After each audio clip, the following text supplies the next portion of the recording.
Let's take an Augmenter's Pugilist. Is that what this is called? We've got two sides to this one, so let me make sure I open both of them. Crit Breaker up and down like a roller coaster. Yes. 3 mana, 3/3 with Trample. Pugilist. No, it's a green card. Call it what you want. 3 mana, 3/3 with Trample. Reasonable base rate. Happy to see it. If you control 8 or more lands, it's fucking huge. My only reason... Okay. This card is fighting with Lovestruck Beast and Kazandu Mammoth. That's kind of my concern. Maybe the backside makes up for that, but this front side is good. The front side is no doubt good.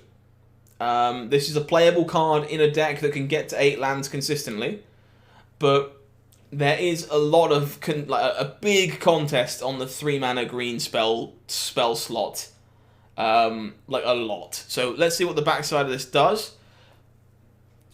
Always look for innocuous enablers. Exactly that. We'll read it out. That's fine. I'll figure it out later. 5 mana sorcery. Choose target creature you control. Each other creature you control becomes a copy of it, except those creatures aren't legendary. Now, that's really expensive, isn't it?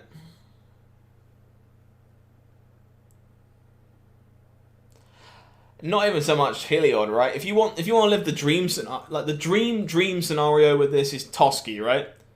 It's Toski, Bearer of Secrets. You just turn all your tokens into Toskis and draw approximately 6 million cards.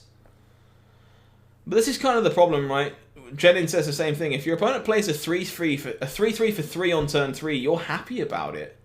Which never used to be the case, but that's not bad. I'm not scared. I'm not scared of a 3/3 for 3. Yeah, exactly, KT. But you draw for every Toski, Joe.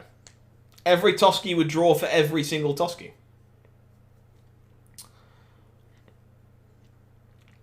I think this card just isn't quite there. I think the backside is cute.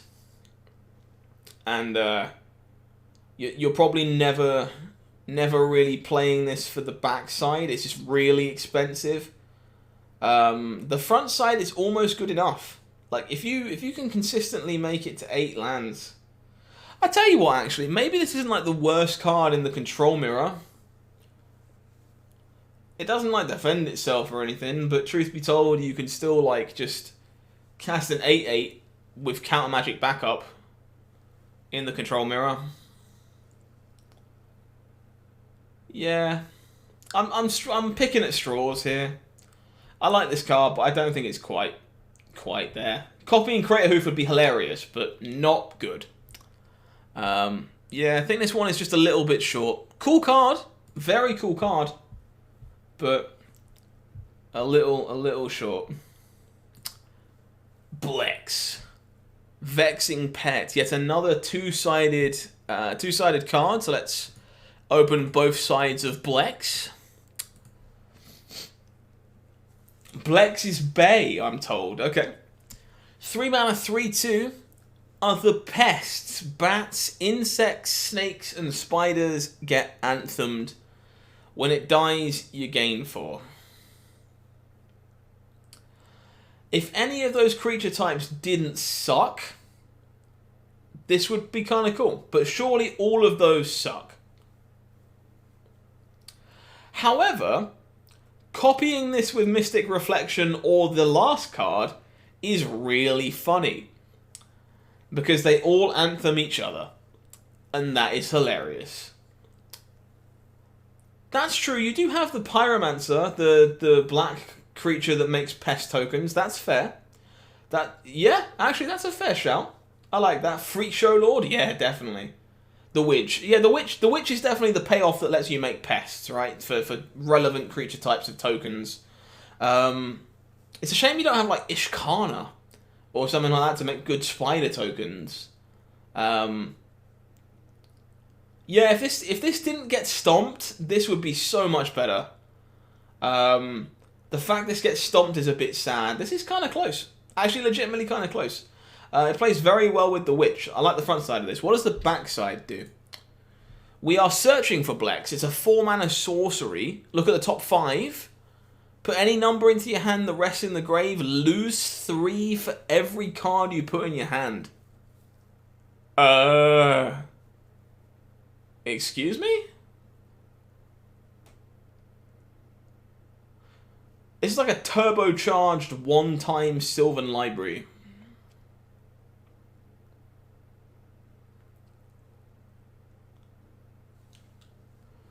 I can just draw 5 and take 15. Yeah, like drawing 5 and taking 15 with Death Shadow in the format is a real thing.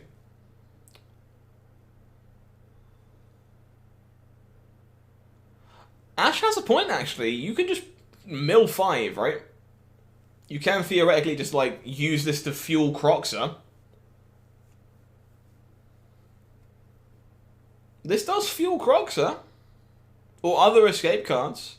Just, like, dump, you know, Faithless Lootings in your graveyard. Other random, like, graveyard-based payoffs. This card's cool. Like, both of these cards are independent. Like, both sides of this are pretty independently, like, fine. And together, they're actually quite flexible. Like, you know what? I'm actually coming around to this card a lot, right? This would be so much better if Blex itself was a 3/3, so it didn't get stomped. But the green side of this card is good against aggro, and the black side of this card is really good against control, right? So I think that's the way to put it. Like, whichever matchup you're in, this card is good. Because regardless of what you need, you have it. It's either card advantage or life gain on, like, a body. I like this. I'm coming around to this. I think Blex actually might be okay. I really wish this didn't get stomped. I do really wish it didn't eat Bonecrusher Giant, but outside of that, this is cool. I like this a lot. This card's sweet. Gitrog Monster? Yeah, the backside of this just draws you cards off of Gitrog, right? You could play Frog in Historic. Frog is a legal card in Historic. This card's cool. I like this, actually. I think I'll be brewing around Blex a little bit. Seems... This card was not designed by the person who designed Oko. Agreed. Yeah, I can see myself brewing with this one. This one's pretty sweet. You got a feeling this card is bonkers. Interesting. Alright, we're getting down to some of the deeper stuff here. Now, this one's going to be with or without Coco? Don't know. We're going to be doing a lot of talking here. Hey, Futes, how are you, my friend?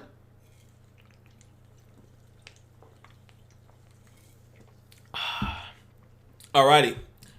Extus, the Auric Overlord.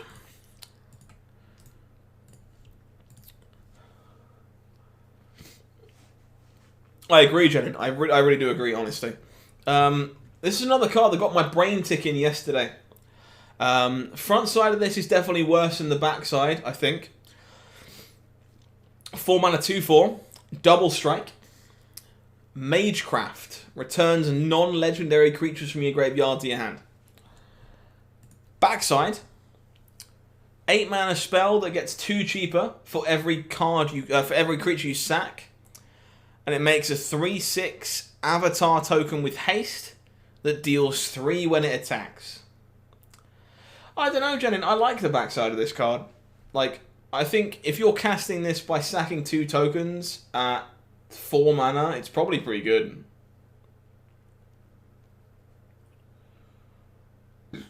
Excuse me. Like, sacking 2 1/1 pests to make a 4 mana 3/6 that has haste and deals damage when it attacks. Like, if you're sacking 3 tokens, it's probably even better. But the front side of this,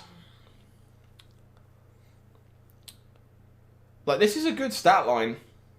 2/4 with double strike is unfortunately not quite big enough to kill a Lovestruck Beast. It's like just a little bit short. But every time you cast an instant or sorcery, it draws the best creature from your graveyard, basically. Yeah, this feels like a very value-orientated mid-range shell. But I kind of agree with Jenin. Like, both sides feel like you care about different things. Faithless Looting ties these two together. That is fair.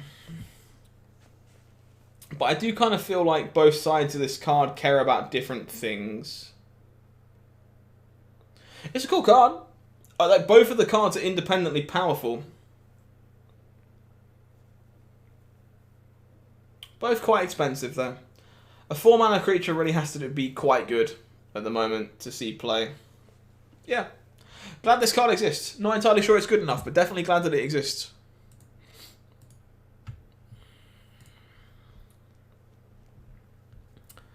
Alright. This is going to start getting hard to do now. There's a lot of double-face cards coming up, so be prepared for the long haul. Flame Scroll Celebrant. I'm not familiar with this card, so let's take a look at it together. Let me rejig myself, guys. Give me 2 seconds. I just got to move some stuff around. There we go. Alright, 2 mana, 2/1. If opponent activates an ability that isn't a mana ability, it deals 1. And it has fire breathing. The backside of this, white. Opponent can't cast spells, can't activate Planeswalker abilities this turn, exile it.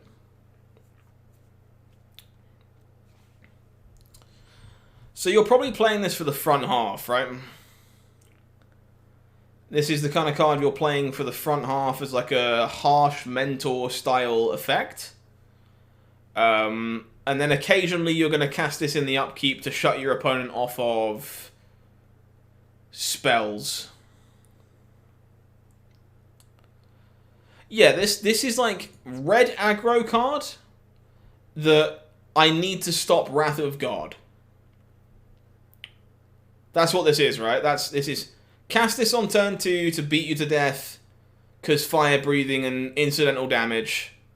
I need to stop Wrath of God. Please don't blow my board up. Yeah, seems reasonable to me. If you're in Boros aggro, Showdown of the Skalds, give it some flexibility. Oh man, can you imagine casting this when your opponent cast Showdown last turn? That's a huge point. Your opponent's got Showdown of the Skalds, exile 4 cards, pass, and you cast a Revel in Silence in their upkeep. Hell yeah. I'm about doing that. Yeah, this not having like first strike is a bit of a shame. It can't really attack into Lovestruck Beast tokens. But the card's definitely kind of cool. This might be good enough in some kind of Boros mid-range, Boros aggro shell. Both cards seem pretty useful for the same deck, which is always a good sign. Always a good sign. Yeah, that's actually a good point. Opponent casts an ultimatum, you respond with that. They can't cast the spells off the ultimatum. That's a fair point. Jadzi. Okay. Jadzi Oracle of Archavos. 8 mana. 5/5. Gonna have to be a really good 8 mana 5/5 for me to want to play this. Discard a card, return it to your hand. Magecraft. Whenever you cast or copy a spell, reveal the top card of your library. If it's a non-land card, you may cast it instead of, by paying 1 instead of paying its mana cost. If it's a land, put it into play. Yeah, this is not a standard card, right? Like, if you're spending 8 mana on Titan standard, you just slam an Ugin. Like, why would you ever cast a 8 mana 5/5 that might draw you some cards? Like, this isn't bonkers and constructed though, mobs. Like, what the hell are you supposed to... How are you getting this into play without just cheating an Ugin into play instead? Like, not... I guess you can cheat it into play more easily, that's fair, but... Luca! Oh, okay. I'll read the back half, don't worry. You can Luca this into play, but when... Am I Lucaing this instead of Coma? Is this better than, like, Coma for Transmogrify? Probably not. You can Unburial Rights it, that's fair. Okay. 4 mana, you may put any number of lands from your hand onto the battlefield. If you then control 8 or more, you can discard a card and return this to its owner's hand. I see. So the plan here is basically use this as a stupid ramp spell, discard a card to put this back in your hand, cast this.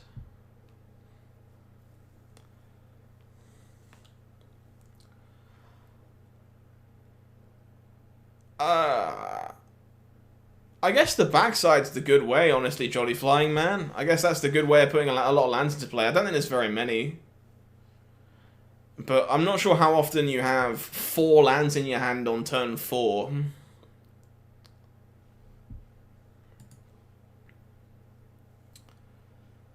Yeah. I'm kind of not about this card.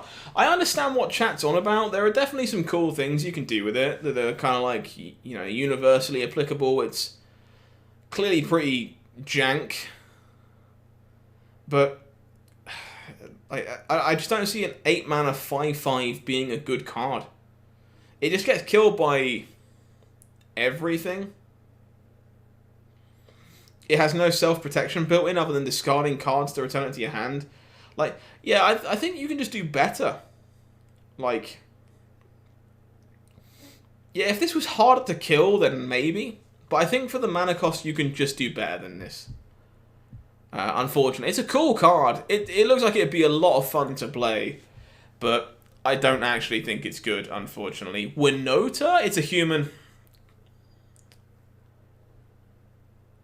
You can Winota this, can't you?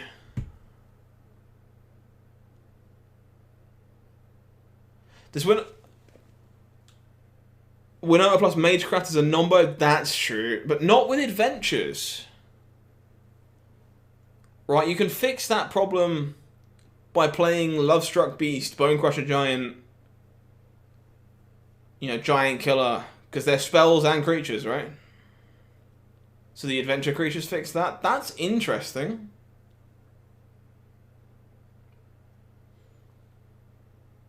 Okay, that's worth paying attention to. That might be something. Let's take a look at Kayan. So we're getting to the kind of cards that have way too much text on them. It's worth paying attention to, Jen, and I'm not sure it's good. But it's good to know that's a thing you can do, right? Yeah, I'm not entirely sure it's going to warp the format or anything, but it's good to acknowledge that's a thing you can do. Let's try and break down these cards that have far too much text on them. 3 mana 2/2, exile the top card of your library. If it's a land, put it in your hand. If it's not, put a study counter on it. 5 mana, make it 0/0. It gains a +1/+1 counter for every different mana value among cards with study value. Nicely done, KTZ. Well done. So, like, first things first, this is a 3 mana creature that has 2 toughness that you have to tap to use. So it's going to die to stomp and never do anything. Okay, good to know. Backside, 4 mana 3/3 flyer. Tap it to exile the top X cards, put study counters on them. You then may put a card you own in exile with a study counter on it into... This card just sucks, right? Is there any redeeming factors to this card?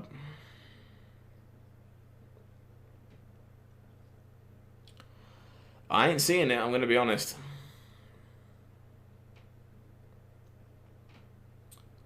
Dice to stomp. It's a bird, which is neat. Yeah, no, I don't see this one, guys. There's a lot of text on it, but I don't actually think any of the text does anything particularly relevant.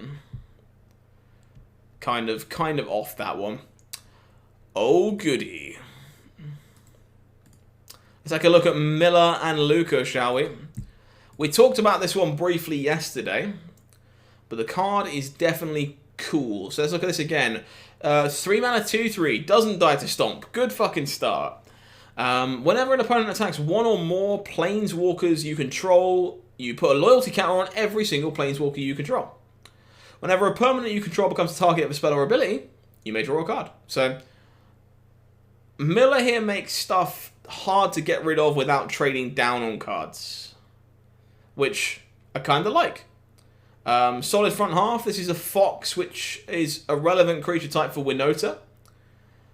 We can actually put this into play off of Winota's activated... we can use this, to trigger Winota's activated ability, not put it into play. You're a Fox, so hey. And yeah, pretty relevant text. This card does things that actually matter. The borderless art is stunning, I agree. Let's take a look at Luca. On the backside of this card, 6 mana, +1. Discards, then draws a card. If you discarded a creature, you draw 2. -2 is return target creature from your graveyard to the battlefield. It gains haste. And -7 is an emblem that unsurprisingly wins the game, as most ultimates should do. That -2 is pretty good, honestly. I like this card in Winota quite a lot. I agree with what the Jolly Flying Man was saying before. The backside of this is a bit overcosted. 6 mana is a lot for a Planeswalker, but I'm kind of thinking of this more like a card advantage tool in a deck like Winota, right? We play the front half to trigger Winota. We use the back half to reanimate Winota. Because our opponent has to kill the Winota when it comes into play. We cast 6 mana Luca and -2. Bring it back, attack with everybody. I like this card. I think the backside is definitely a bit overcosted, but both of them are pretty powerful effects, and you're paying a bit of extra price for versatility. Yeah, I can see this one seeing play, specifically in like Winota shells, where I think like both sides are just good. Yeah, this is cool. I like this. I'll be trying this one out. Ba-dum-bum-ba-dum-bum. Alrighty. Pestilent Cauldron. Why do these cards have so much text? All these cards do so many things.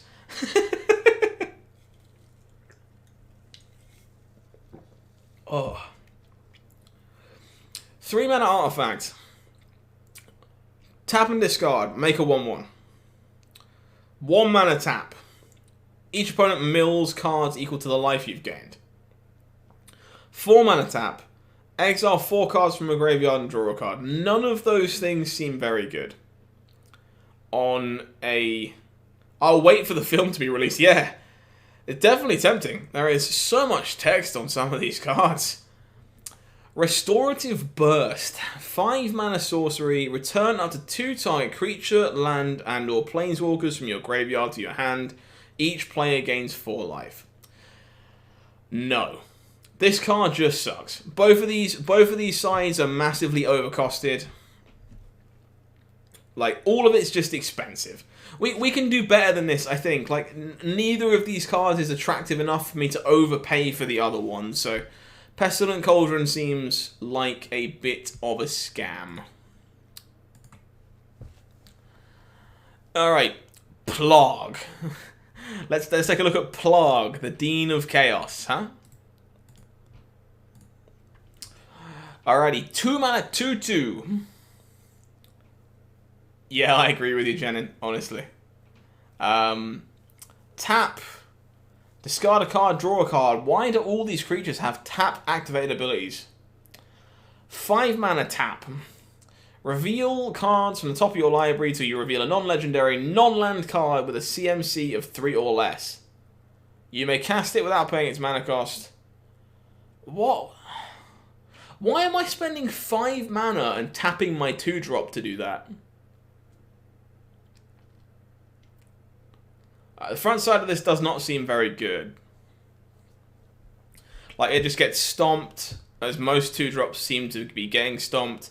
I just don't understand. Like, rummaging is fine, but it's not great or anything. But why am I paying 5 mana and tapping this to trade down on mana?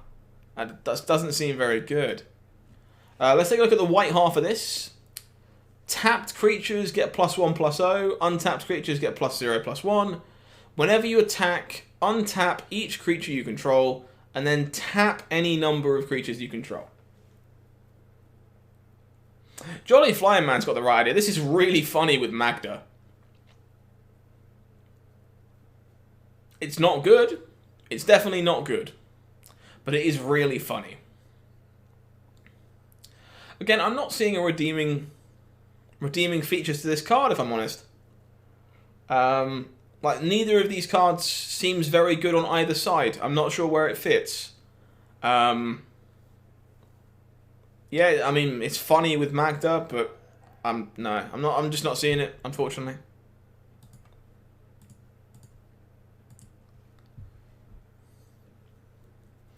Okay, let's take a look at Rowan. Rowan and Will. Faces of the set, some of Strixhaven's most famous students. Let's take a look. 3 mana Planeswalker on the front side here with Rowan.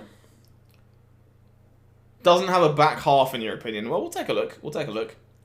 Instants and sorceries cast 1 less. Okay, well that's actually a really big deal as a static ability, right? Because there are tons of cards in this set that just care about Magecraft. So bringing the cost down on your spells as a static ability on your Planeswalker, that's probably pretty solid. I'll admit that's probably pretty good. +1, you deal 1 to each opponent. If you've drawn 3 or more this turn, she deals 3 instead. That's not a very good plus, unfortunately. We've seen a very similar plus recently on... Well, not recently, but I guess in history on Saheeli Rai. And let's be fair, if you're drawing 3 cards in a turn, you're probably already doing just fine without dealing 3 instead of dealing 1. It's like, okay. But the plus is not stellar. -4, you get an emblem that says whenever you cast an instant or sorcery, if you pay 2, copy it. Oh, okay. Okay. The front side of this seems fine. I'm not sure if you're just playing it for the static. But if you do get that emblem's obviously pretty busto. And it takes, not long to do it.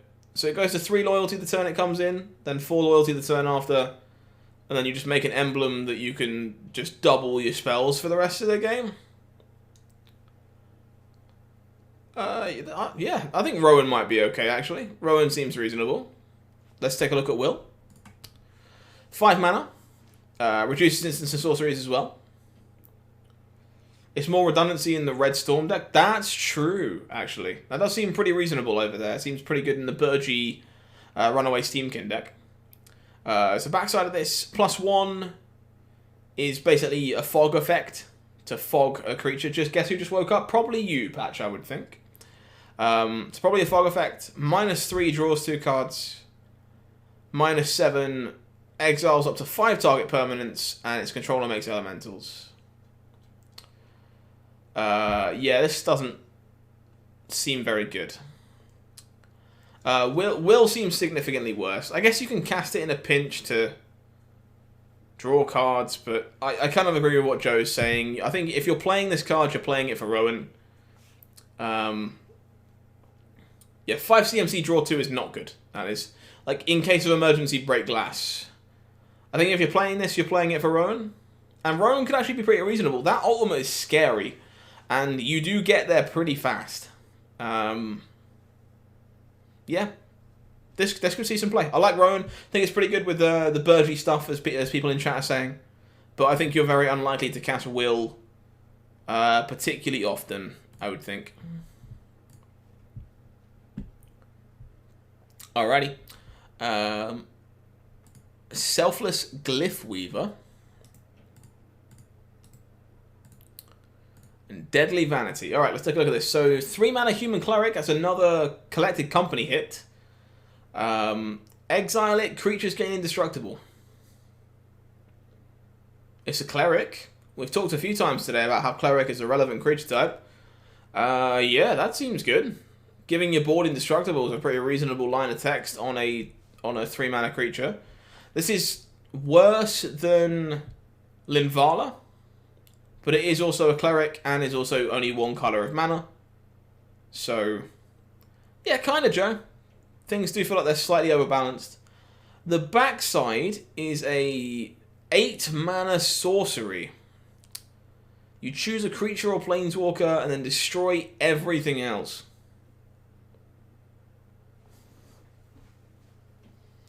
I actually don't hate this card. This feels like Tybalt to me. In the sense of, like, I am probably playing it for the front half. Like, if I'm playing the card in my deck, I'm playing it for this.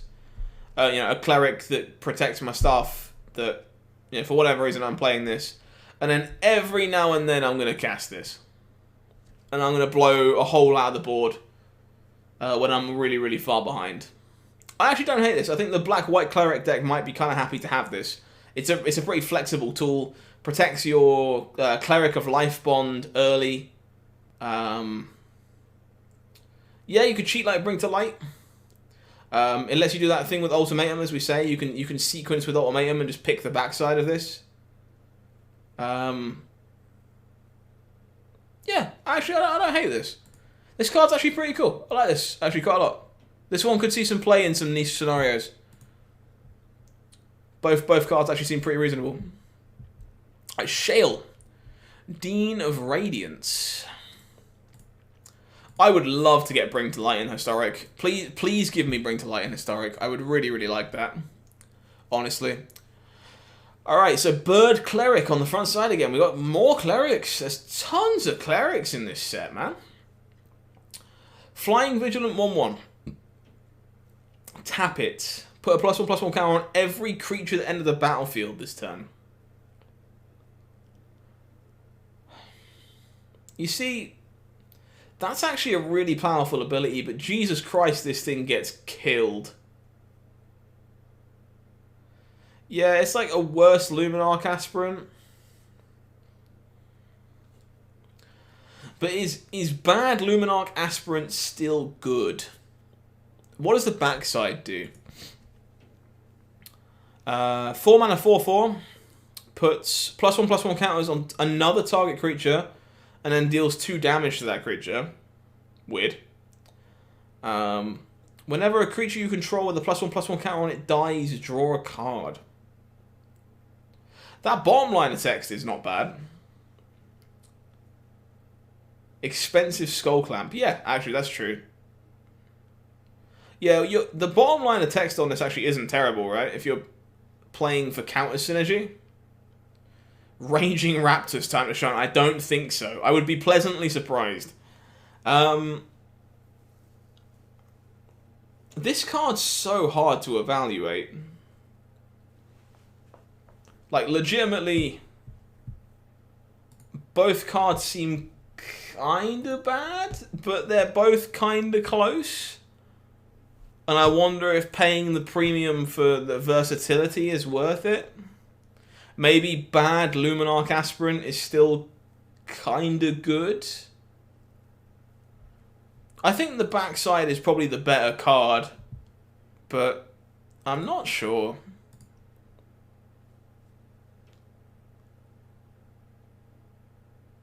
It's a very card hard. I actually want to pay attention to this one. I want to keep a close eye on Embrose and Shale, because this card seems very hard to evaluate. I think it might be better than a lot of us think it is.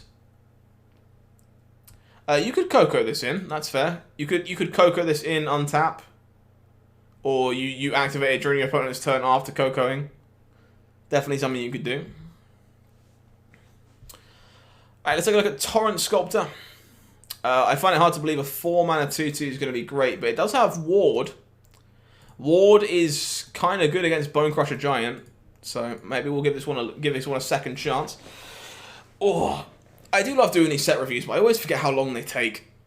4 mana 2/2 with Ward for 2 mana, so you can't Bonecrush this thing on turn 4 without having all your mana open. When it enters the battlefield, exile an instant or sorcery, put +1/+1 counters on it equal to half that card's mana cost.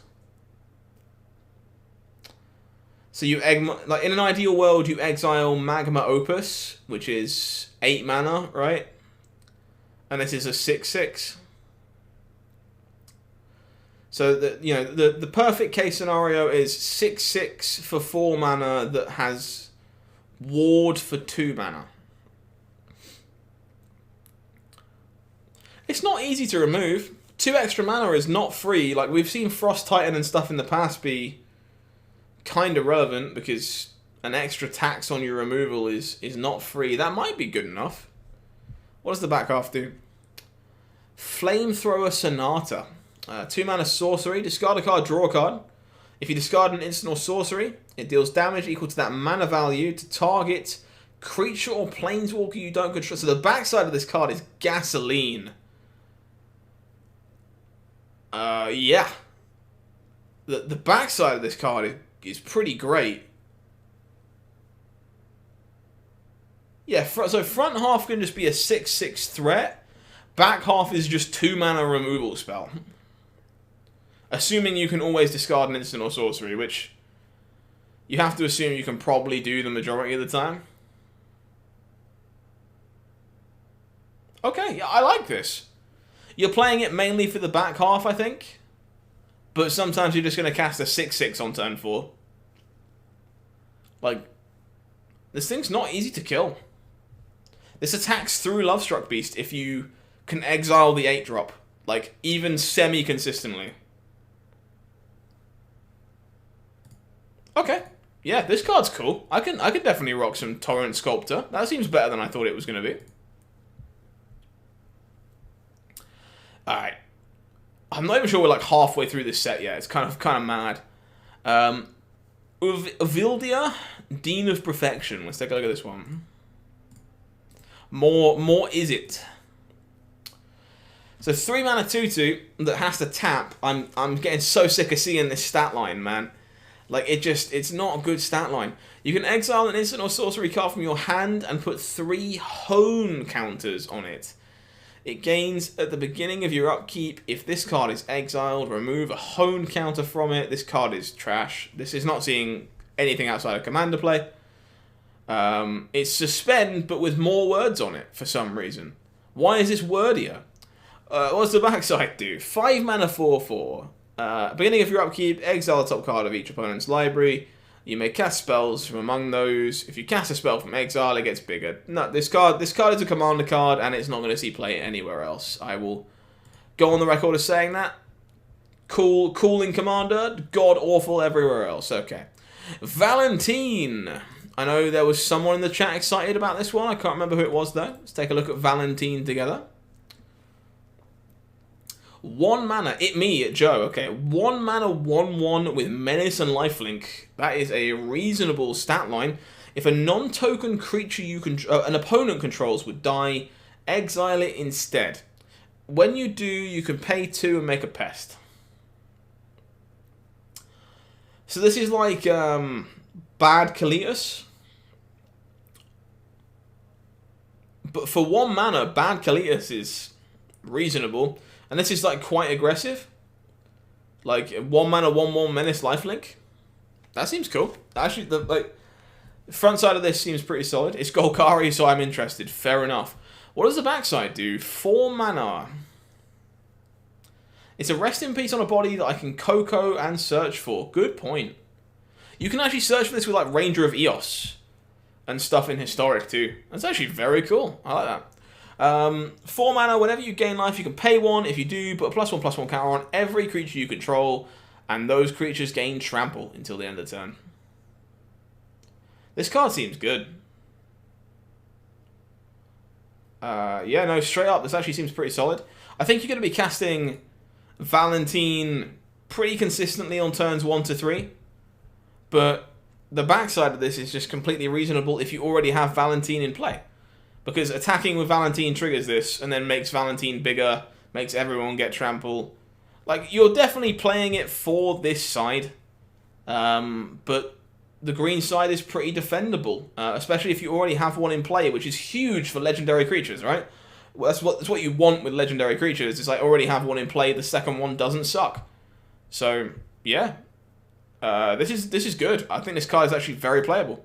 Black 1-drop is very respectable. Stacking pests helps the green side. Yeah, absolutely. It really does. Alright, cool. Thankfully, we can get onto some not flip cards for a second, so I don't actually have to keep clicking 2 images. Let's take a look at Ether Helix. This is an uncommon. 5 mana, return target permanent to its owner's hand. Return target permanent from the graveyard to your hand. It's a sorcery. so it sucks. If this was an instant, it would be very, very good, but not as a sorcery. Alright, we have to start looking at some dragons. Lightning Helix for bouncing, indeed. Alright, this thing is a beast. This thing is a behemoth. Belladros Witherbloom. 7 mana 4/4. That's not normally a good stat line. Flying. At the beginning of each upkeep, make a pest. Pay 10 life. Untap all lands you control. Activate only once every turn.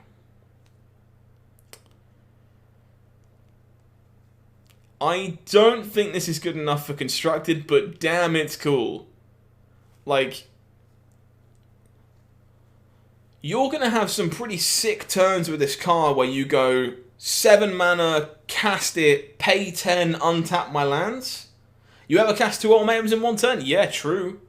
True. Like, being able to untap your lands the turn you play it, and just, like, play another 7 mana's worth of spells.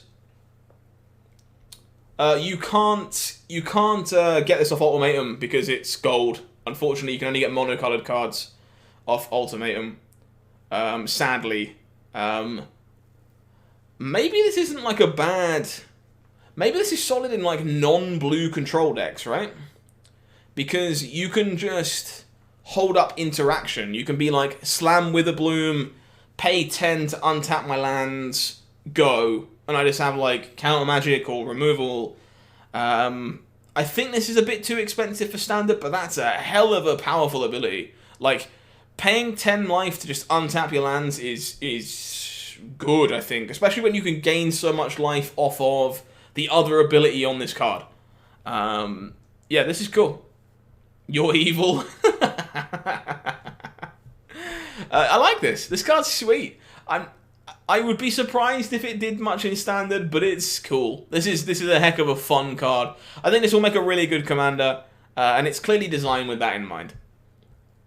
So commons, I want to mention Blade Historian because this card is terrifying. Magda, what about Magda? In my black-green deck, what am I missing about Magda? This card is what makes Winota good, right? Magda can shooter it up. I think I'd rather just shooter up Goldspan Dragon, right? Most of the time. This card makes Winota good. This makes Winota good. Attacking creatures you control have double strike. I can hit it off Winota. You're gonna die a lot to this card. Yes, we did, Tom. We did. Every single one of us did. Turn 3 Anax, turn 4 Winota into this. That is disgusting. It is also a Cleric for some reason, because fuck you, that's why. This card's really solid, and the fact that this has a 3rd point of toughness is a really big deal. It doesn't get stomped, it doesn't get obliterated by the most common removal spell in the format. Hitting this off Winota is going to make you vomit. Yeah, this card has a home. It has a home in that deck. Expect to see it. I would be very surprised if people didn't at least try to make that work. Alright, Blot Out the Sky. Turn 4 lethal in standard, curve into Heliod, then ouch. Yeah, I mean, you can definitely do it, Sorbeck, for sure. That is definitely a thing you can do. Let's take a look at Blot Out the Sky. Black, white, X. Create X tapped 2/1 white and black Inkling tokens with flying. If X is 6 or more, destroy all non-creature, non-land permanents.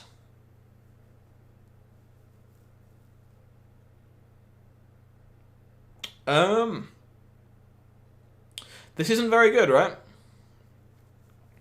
This is just like worse than Starnheim Unleashed. Yeah, it's not good in Doom. It's actively bad in Doom. Yeah, I think this is just worse than Starnheim Unleashed. The creatures you make are worse, and the bottom line of text is probably never good because it's non-creature. Yeah, not a fan of this one. Seems pretty lackluster. It's kind of a shame. kind of a shame. I'll mention Body of Research because this card is damn funny. It's 6 mana. Make a 0/0. Put a +1/+1 counter on it for every card in your library.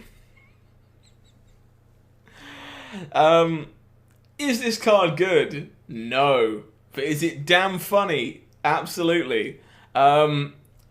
You can fling this. You just like Kazul's Fury, fling it at the opponent.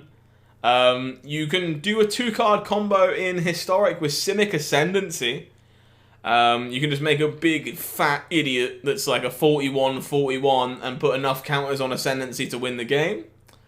And if that's good, that's where this card will shine, but the creature by itself is not good enough, right? The creature is just going to die all the time, because it dies to every removal spell, it has no built-in protection, but it's damn funny. Maybe, Jolly, maybe. But this feels like a combo card. If you're playing this, you're trying to punk the opponent. Doesn't die a mono red? That's fair. Mono red probably can't kill a 41/41. That is a fair analogy, I think. But it's going to be like part of a 2-card combo, right? And if it's good, then it's good in those shells, not really anywhere else. Appreciate everyone who's hanging out, by the way. If you are enjoying this and you enjoy Magic content in general, do consider chucking us a follow if you haven't done so already. It'd be nice to see you again in the near future. Not going to look at closing statement or anything like this. Is all filler. Culling Ritual.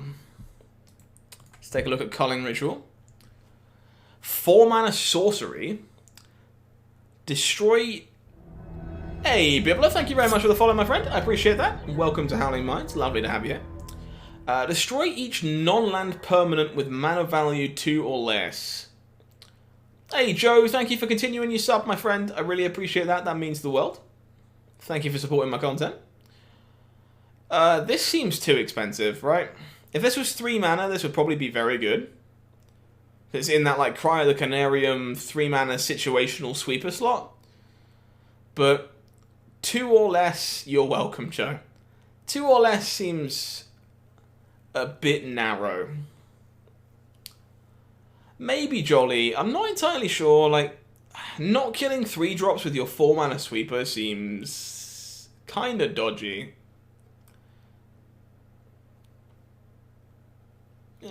I'm not really on this. This is, I guess this is. Ooh, actually, maybe this is a ritual. Yeah, that's kind of what I was just thinking. Honestly, I can never pronounce your name, I'm sorry. Maybe this is a ritual. Maybe you're meant to like make a load of pests, just blow your own shit up and make loads of mana.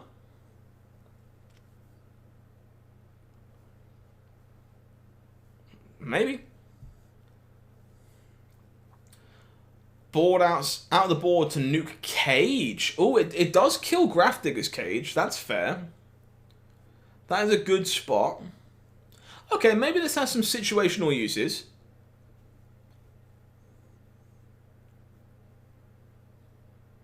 Okay.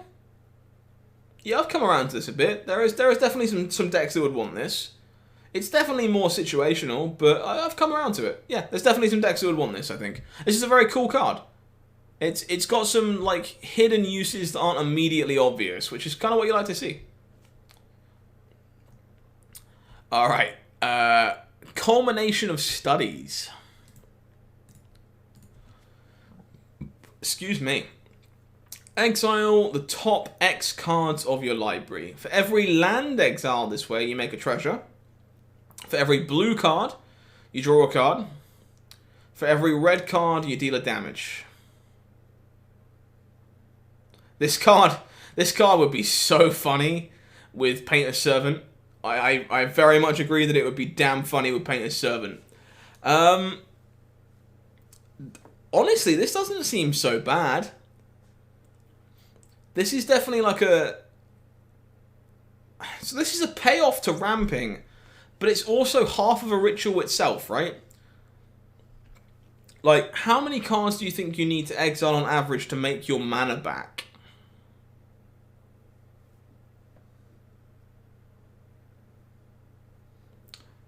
Don't know. 5 CMC, hit one of each. So at 5 mana, you make a treasure, draw a card, deal one.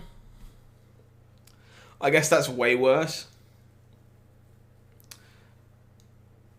Yeah, you probably need to just be playing like loads of red-blue hybrid cards. Or Paintless Servant. There are better ways to kill your opponent than just trying to go for a big spell here. Yeah, this is just like worse expansion explosion. Yeah. This one probably doesn't cut it.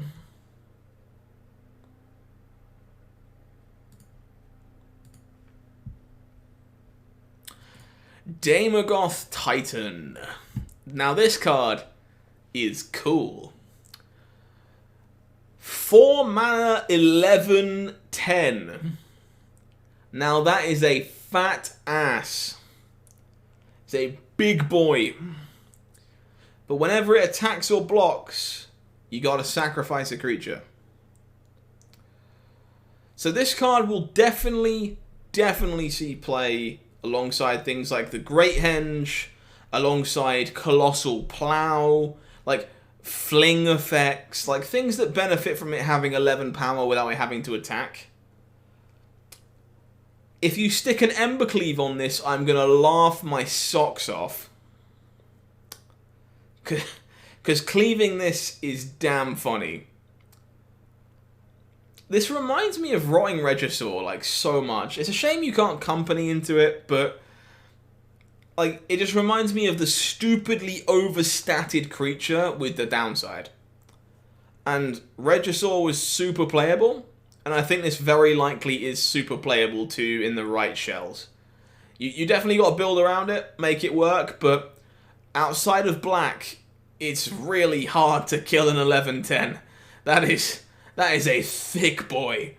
Yeah, I think this card is priced to move. It will be pretty cool to see whether or not you can block this profitably. This card obviously isn't very good if the format's full of tokens. But if the format isn't full of tokens, this is probably pretty gas. this card's... yeah, I'm just thinking about the alternative payoffs, right? Like, you look at the Great Henge, you look at Colossal Plow, other cards that care about this thing just being absolutely ginormous. And there's a few. There's actually a few cards that care about it just being stupidly overstated vanilla. Thick. Speaking of cards that are overstated, I'm actually really into this one. The Demogoth Woe Eater. This is an uncommon, but it's a 4 mana 7/6. The beginning of your upkeep, you have to sacrifice a creature. Whenever you sacrifice it, your opponent will discard a card, you will draw a card, and you will gain 2 life. So, even if you can't sustain this thing and keep it alive very easily, it does pay itself off by sacrificing itself, but it's another cheap creature that just has a huge body. Like, again, Colossal Plow, Great Henge, fling effects, you know, these bodies are just huge. And like, we already know how hard it is to attack into a Lovestruck beast. And these 2 4-drops are just big. Like, just huge, chonky bodies. And I expect it to be just kind of good, just slamming big, dumb idiots. And this is, like, not even the worst, even if you have to, like, sacrifice it in the aggro matchup, right? Because I can cast this, block for a turn, and then after I'm done blocking for a turn, my opponent discards 1, I draw 1, they gain 2 life. It's basically Doom Foretold. So if this sacks to itself, and you sacrifice it to itself, it's basically Doom Foretold proccing. Because it blocked instead of making a 2/2. I think this is actually pretty reasonable. Especially, like, if the stats matter like we think they might. It's a cool design. Alright, let's hover over some of the uncommons, because we are going for some time. Let's take a look at Double Major. Double Major is a pretty sweet one. We've obviously got something in mind on the stream here. This is an instant, which is actually surprisingly kind of a big deal. Like, a card like this being an instant makes it much better, but we've recently been playing a Gyruda list in Standard. And this will copy Gyruda and let you keep the copy, and it's even, and I can play it in Gyruda. Copy target creature spell you control, except it isn't legendary if it was legendary before. 2 mana instant speed clone. I think this is quite good. Like Phantasmal Image has been very playable before. This is less fragile. No, I don't believe so. Do you have to copy the spell? Am I reading that incorrectly? I'm pretty sure you can just target a creature in play, right? Like, does it really? Does it have to be on the stack? Oh, wow. Okay. Oh, that got significantly worse. Well, that kills my excitement like dead. God damn. I was so hyped for this, and now it's like way worse than I thought. And this is why we do card evaluations, folks. Because I'm shit at this, and cards are hard to evaluate. Alright, in which case this just got a lot worse. It's got a fair bit worse. God damn. Now I'm sad. I was quite hyped for that, and now I'm just kind of sad. Reading the card explains the card, but look, I'm allowed to get things wrong, okay? Yeah, that's fair. That is fair. I've seen Dramatic Finale. I'll talk about this briefly. I'm not going to spend too much time on this. Because this card just makes me sad. 4 mana Anthem effects for tokens, but whenever one or more non-token creature dies, it makes a 2/1, but it only triggers once a turn. Like, why does this card only trigger once a turn?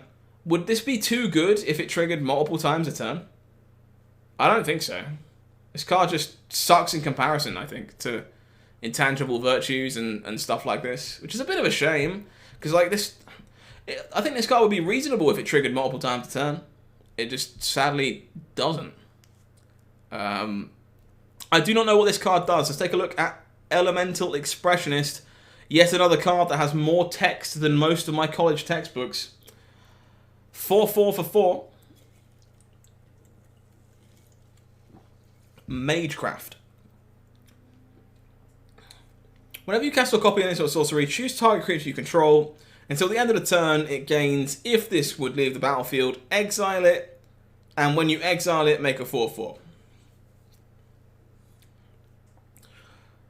So this is like weird pseudo defense. It turns all your spells into like turn your creatures into 4/4s. Cast Village Rites. How are you casting Village Rites in a deck with this card? Like, this is like 4 red, 4 blue. And it's like your mana probably just doesn't let you do that. It is really good with Village Rites though. If you flicker this, it will come back with a token. Is that true? Not with Urian, but with like a, Ephemerate or something like that. We Ephemerate this. We choose it. It exiles, makes the token, it then comes back. Okay. That's still kind of hard to do because, again, this is like red or blue, right? It's kind of hard to do those things together.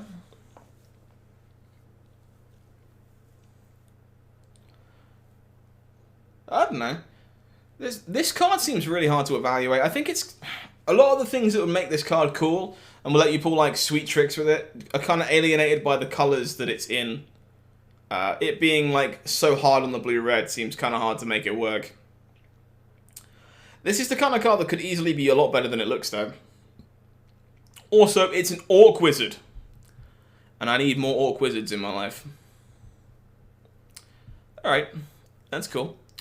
Some more commons here. We got the Bad Growth Spiral. If you've not seen the Bad Growth Spiral, that's a card that actually might not be terrible, but we're not going to spend too much time on commons and uncommons at this point because we've been live for a while. I'm going to highlight things that I think are particularly important going forward. Fracture is one of them. Look at this card, man. Black-white instant. Destroy target artifact, enchantment, or planeswalker. You will never sleeve up a disenchant again. This card's good.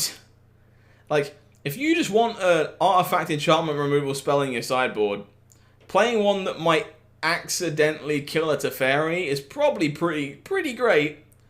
And this artwork is pretty astounding too, actually. I think the artwork's pretty beautiful. Nice job from Miranda Meeks. Straight up just a... If you're black-white, this is like the best disenchant you can sideboard. What else is there more to say, really? It kills everything you'd want to kill, randomly kills Planeswalkers for 2 mana. Like, 2 mana, destroy target Planeswalker probably wouldn't be a bad card. The Elder Spell saw play. So, you know. Alright, Galazeth Prismari. Next on our agenda. 4 mana Legendary Dragon. 3/4 flyer. It's not the worst rate by any stretch. When it enters the battlefield, you make a treasure. That's actually not bad. Pays back 1 of its mana. We've already seen that dragons that make treasure when they come into play are pretty good, courtesy of Goldspan Dragon. Artifacts you control have tap, add 1 mana of any colour. Spend this only to cast an instant or so. This card is scary. Whoa, I agree with the Jolly Flying Man. This gives me, like... It gives me Urza feelings. Like, I can't... It's not Urza, because I can't just use it to activate itself. And that was a large part of the power of Urza, it was an inbuilt, like, sink for cards like that. But if you have, like, anything to be doing with the mana, this is scary. It's a good rate, it reimburses you a little bit for it, and it can actually just, like... This can actually ramp you ahead of mana if you're casting, like, artifacts early.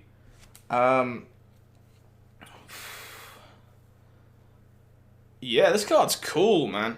You get to play Gadrock, you get to play this next to Gadrock, you get to play Goldspan Dragon. Yeah, okay, that deck might be kind of cool. This card's sweet. Keep an eye on this one. This could do a lot of scary things. Maybe there's finally a dragon deck in Historic, and you can play it with, what's it called? What's the name of it? Sarkhan Fireblood. It's you can possibly play this with Sarkhan Fireblood. Turn your treasures into Moxen. Yeah, that definitely works. Yeah, Maze Mind Tome turns into a Mana Rock. This card is sweet. I like this a lot, actually. Yeah, I'm going to screw around with Galazeth Prismari a little bit, I think. This one is cool. I'm about that noise. Harness Infinity is a card that I am way more excited for than I should be. No, I agree with you, Katie. A card does not have to be Urza to be breakable, for sure. 100%. I don't know how many of you were around when the Seasons Past control deck was a thing. Was quite some time ago. But I loved it. Like, I loved Seasons Past. And this is what this card kind of reminds me of, right? You just get to cast this big instant. The fact this card is an instant is bananas. Because I can just be like, pass the turn, hold my counter magic, you know, pass the turn, like hang around, hold removal interaction. Okay, cool. I'll use all of it aggressively. And then when I'm done, whack, Harness Infinity, pick it all back up. You are completely fucking boned. Like, I'm so glad that this card exiles itself. Like, it's expensive, but this being like a 2-of that you can maybe tutor for, to like pick your entire like early game back up and just refill your entire hand, that's a powerful card. Also, Seb McKinnon's artwork is to die for. Like, what an artist. I love it. This just really reminds me of the card Seasons Past. For those dedicated, grindy, black-green control decks. This card's super sweet. It's just like a 7-mana draw 10. What format was that? Innistrad Zendikar? I think so, yeah. This card's cool. I'm playing this card, and you can't stop me. I'm going to cast Grim Tutor to find it, and I'm going to pick the Grim Tutor back up. you're going to have a really bad time. And it's going to be great for me. This card's cool. This card's really sweet. I'm going to be casting a lot of Harness Infinities. This card's super sweet. Alright, I have no idea what this card does. Let's look at Hothri Ghostforge. 5 mana. Spirits you control have +1/+1, trample and haste. That is a lot of things, in fairness. Whenever another non-token creature you control dies, exile it. If you do, create a token that is a copy of it, except it's a spirit. This is just a bit expensive, right? This is going to be really cool in Commander. Like, very cool in Commander, actually. But outside of that, this just gets killed all the time. Like, sticking Lightning Greaves or Swiftfoot Boots on this and just making it so that your opponent can't kill it would probably be great. But you can't do that in Standard. You can't do that in Historic. So this just ends up being rather fragile, and they just never kill your other creatures. They just kill Hothri instead. But this is a really sweet design. I would probably play this as a commander, just get like incidental value out of my creatures. This would probably be a lot of fun to play. It's a shame that it's probably not going to be good in other constructed formats. Humiliate. Let's talk about Humiliate, because this is a card that is definitely going to see some play, even though it isn't uncommon. We got a 2-mana sorcery here. Target player reveals their hand. You can choose a non-land from it and discard that card. Put a +1/+1 counter onto a creature you control. So this is basically black-white Thought Erasure with a slightly different upside. Now, the +1/+1 counter is probably much worse on average than the Surveil. Is it better than Thoughtseize? No, not even close, but thank you for asking. But for Standard, this is pretty solid. Like, having access to another Thought Erasure style effect, especially if you're like slightly more aggressive. I love the idea of casting the white 1-drop that cares about Magecraft, that gets bigger if you do Magecrafty things, and then casting this on turn 2, turning that into a 2/3, and like putting a counter onto it, ripping a card out of their hand. That seems like a sweet ass curve. But I think this card's just pretty good in like most black-white decks, right? Just discard is at premium in Standard. You only really have like Agonizing Remorse and Duress. So I think this is good. I think giving this option to the Orzhov and or Esper style mid-range decks is a good card to print. Humiliate's cool, and sometimes you're just going to get the extra value of that +1/+1 counter. It reminds me kind of like Essence Capture. You played that card even though you didn't really play too much creatures to put it on, but sometimes it came up. This is good with the Dean. It's good with the black-green Dean as well, the 1-drop there. Just put a counter on that, gain more life. For sure. Definitely some cool stuff you can do with Humiliate. That's a very good printing. Happy that it's going to be in our Standard format very soon. We got some irrelevant lessons.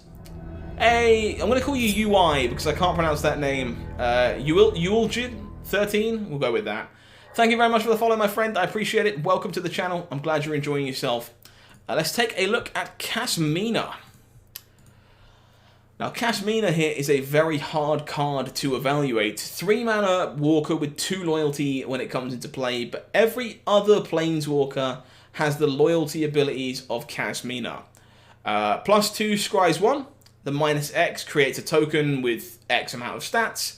And the -8 is pretty bananas. It does picks an instant or sorcery that shares a color with it. This is good with a number of things. So the War of the Spark Planeswalkers is the big one. This is really good with Kiora. This is really good with Narset, Parter of Veils, because letting Narset gain loyalty is terrifying. Like, Narset is already really good, but most of the time you can just leave the 1-mana Narset in play if you don't care about being able to draw cards. If Kasmina is good in those decks, you can't do that anymore, because they'll just +2 the Narset. And I don't want that. Please don't +2 your Narset. It's good with Vorinclex, and I never underestimate 3-mana Planeswalkers, man. Like, I've made that mistake before. 3-mana Planeswalkers are normally at least playable at the very, very least. And this is very unique. Passive ability is quite strong. Plays very well with all the Spark Planeswalkers. Can do some cool things for sure with Vorinclex. Not sure if this is good enough. Legitimately not sure if this is good enough. But it should be a lot of fun finding out, which is what we're going to be doing. Very unique card. I've got on the record of saying this before, but I'll say it again. Wizards, give me more Planeswalkers like this. I don't want your generic +1 card advantage, -3 removal spell, ultimate wins the game Planeswalkers. Give me this. Give me Kaya Orzhov Usurper. Give me these really niche, powerful Planeswalkers that are really good at the one thing they do and not so good that I just play them because I'm playing the colour. This is the design space that I love to see. I want more of this.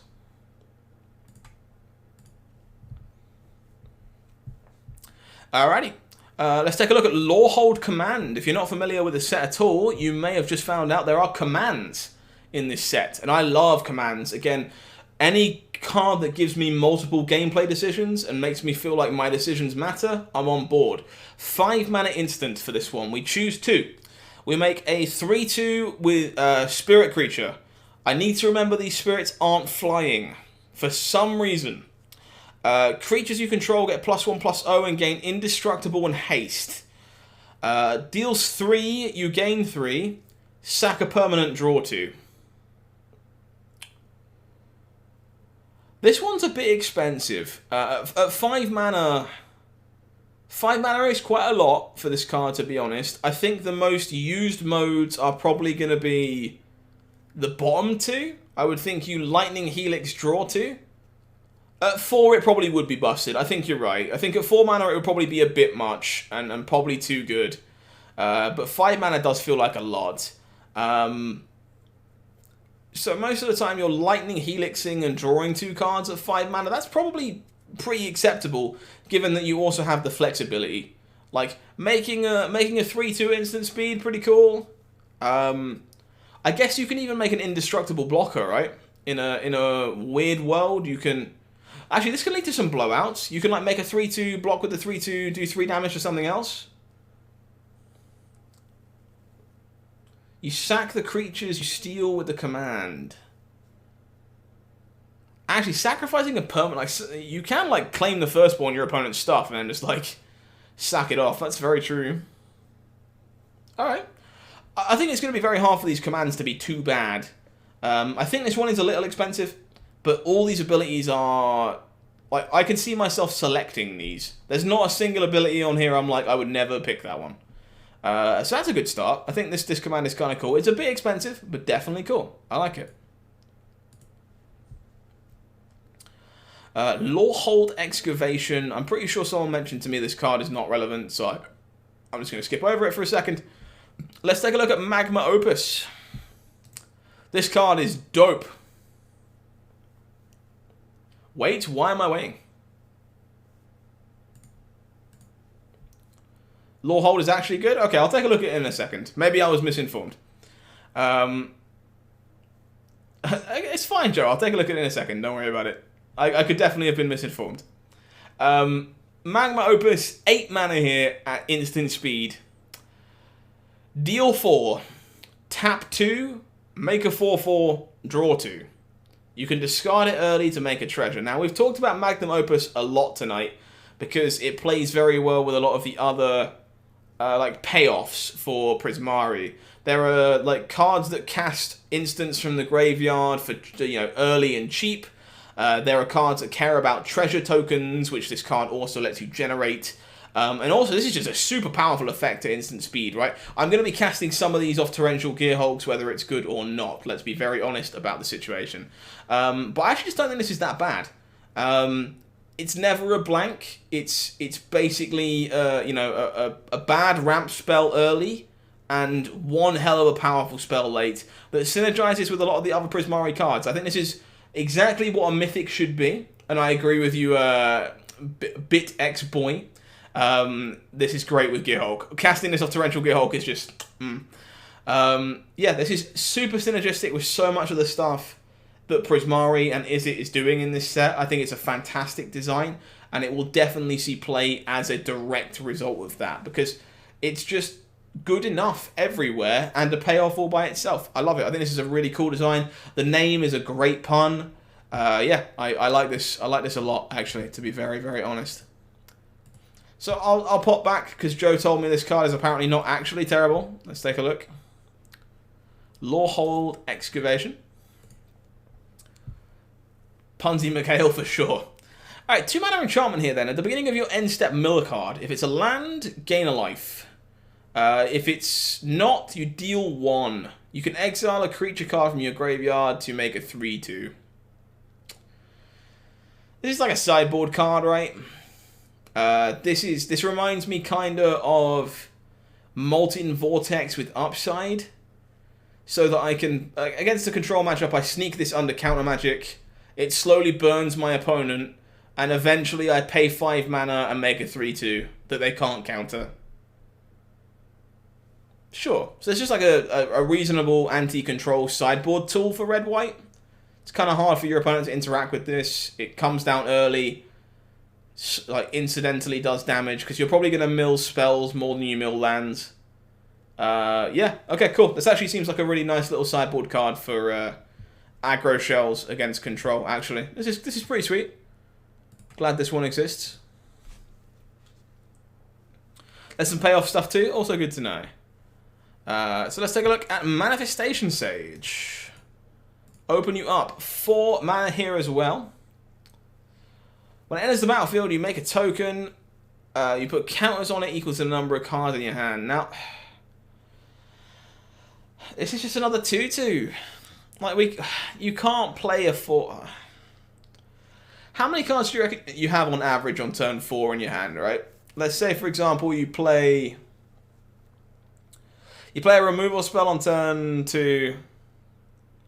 You play something on turn 3. So you probably have 3 or 4 cards. So it's a 4 mana 5/5 or a 4 mana 6/6. Most of the time across 2 bodies. To be fair, flickering this is pretty good.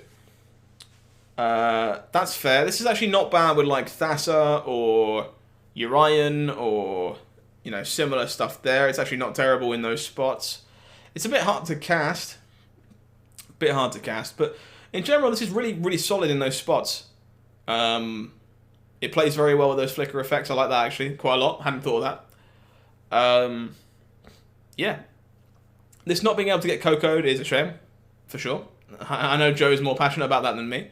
But this has some payoffs. There's some things you can do with this. I think it's still a bit lackluster, honestly. There are better things to flicker that are less awkward on your mana, that are, you know, higher value, but definitely worth paying attention to. Maybe it's better than I'm giving it credit for, especially if there's some way of like having a very full hand on turn 4. We've got some more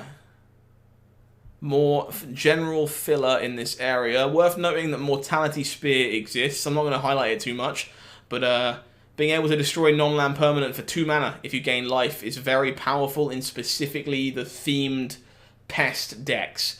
This card will definitely see play if you can gain life like remotely consistently in your Golgari shell.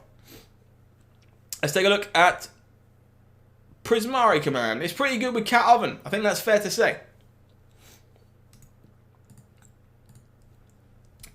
Blue-red command. 3 mana this one. Choose 2. Deal 2. Draw 2, discard 2. Treasure token. Artifact. Yeah, honestly, easy. I agree with you, my friend. Wither Bloom looks good. I think this is, if not the best command, the second best one. It very much gives me Colligan's command vibes. Like this guy gives me some serious Colligan's command vibes. Blow an artifact up, kill something for 3 mana seems ace. You know, Is It Charm for a mode is pretty reasonable for card filtration. Plays pretty well with Arclight Phoenix or other cards that play well with the graveyard. And honestly, just turning this into a 2 mana card by making a treasure sometimes, especially if you've got the dragon in play. Like, if you've got the dragon in play and you can just like reimburse this and it costs you like a mana, it seems pretty good. So if this isn't the best command, it's probably the second best one. I like this a lot. Very strong. Would expect to see a fair bit of play on this one. Cards dope.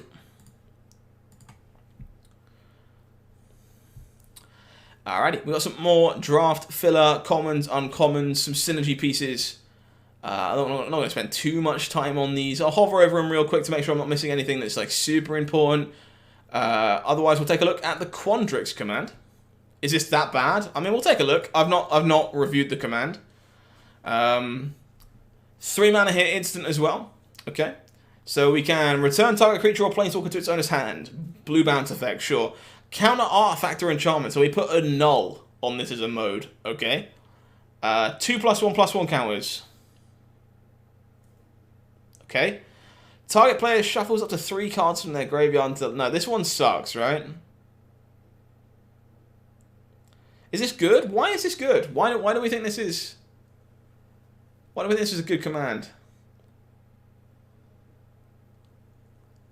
Like, which is... I don't see myself wanting to pay 3 mana for these effects. Like, the annul mode is... The annul mode's probably not coming up very often. Like, it's a situational at best. If the counter spell was a bit better, maybe this is fine, but like, this is basically a command with 2 modes. Like, you're probably never using the bottom one most of the time.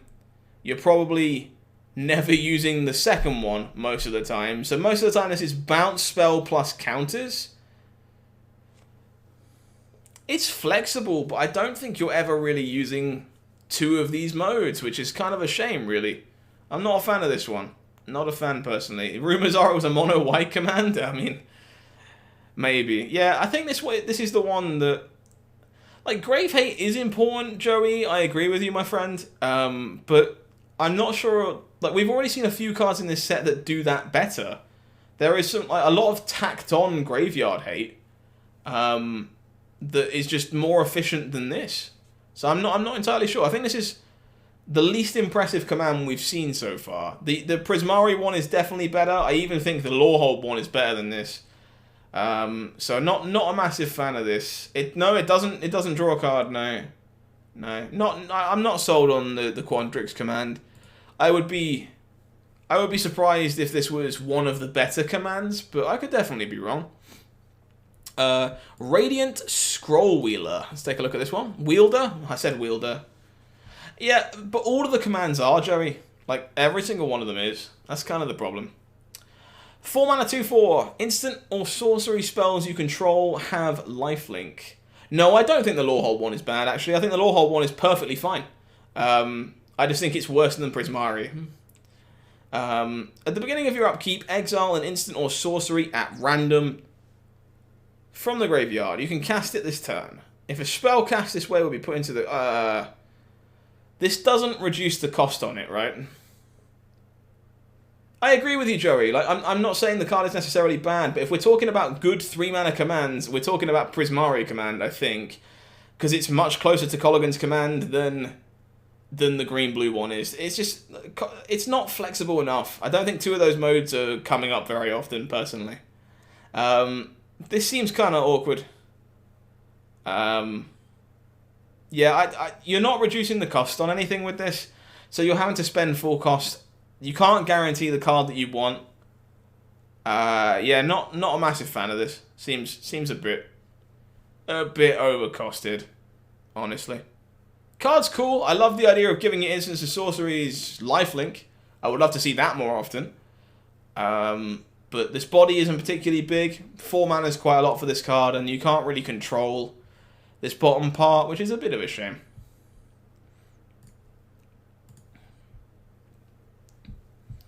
Alrighty. Let's talk briefly about Rip Apart. This is a card that got a lot of hype when it was originally spoiled. 2 mana sorcery. This is a flexible card where both of these modes are going to come up fairly often. Sorcery doesn't kill this dead. It is 3 damage to target creature or planeswalker, or just destroy target artifact or enchantment.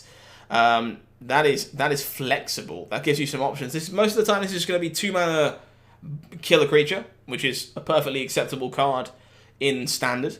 But it means you don't have to waste sideboard slots on your disenchants. You don't have to waste, even like maybe main deck slots on your disenchants, because you just have it tacked on to a spell that you're already kind of happy to play. I know a lot of people are very excited about this one, and I think it's definitely priced to move It's well costed. I agree with you, Midnight. It being a sorcery is probably necessary, because if it was an instant, this card would be so much better. But I think it's a surprise to me. But I think it's good enough to see play, probably even in like Pioneer. Honestly, I think Rip Apart is a very, very solid card that's been well costed and clearly like tested out. So I like this. This is a good printing. It's the kind of card that I like to see, especially for those best of one players who want more flexible cards. So they're not having to play, sideboard cards in their main deck. So that is definitely something for those best of one aficionados out there. Let's take a look at Rushed Rebirth. I'm not familiar with this card. It'll be the first time I've seen it, so let's take a gander. 2 mana here, green-black. Choose target creature. When it dies, search your library for a creature with less mana value. Put it into play tapped. I am indeed, Mixie. How are you, my friend? Hoping all is well. Still going through our set review at the moment. Nice to see you, buddy. Can target opponent's creatures. Why would you do that? Like... Oh wait, no, hang on. You sure? Sure. No, I get you. They don't search. I thought if you targeted their stuff, they would search. I misunderstood. It can target your opponent's creatures. Ooh. Okay. So what cool stuff can you do with this? What's the perfect mana value? What creature are you looking to tutor for? Like, the idea of searching for Skyclave Apparitions kind of fills me with joy, I'll be honest. But what else are we looking for? So, let's think about the most played cards in Standard right now, creature-wise. We're looking at 3 mana cards, right? Sadly, Eternal Witness is not legal. If your Lovestruck Beast is going to die, you can grab an Innkeeper. Yeah. Tutoring Edgewall Innkeeper is actually just not bad. Like, the card's kind of bananas. So I guess the most common mana cost you're going to see in Standard, especially right now, is 3. Between, like, Lovestruck Beast, Bonecrusher Giants, all the other adventures, Kazandu Mammoths, all this kind of stuff. So most of the time, we're killing a 3-drop. So what 2-drops and 1-drops do you want to get? You want to get Edgewall Innkeeper. Is there anything that's 2 mana that you want to get off of this? Scavenging Ooze? That's not terrible. Scavenging Ooze is actually a pretty reasonable shout. Anything else? You can find Death's Shadow with this.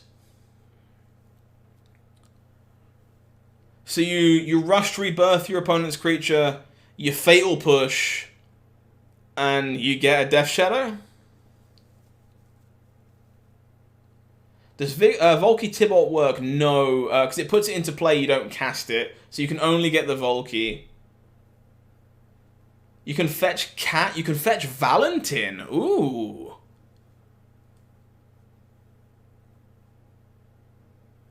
Yeah, you can get Valentin. You can get Cauldron Familiar.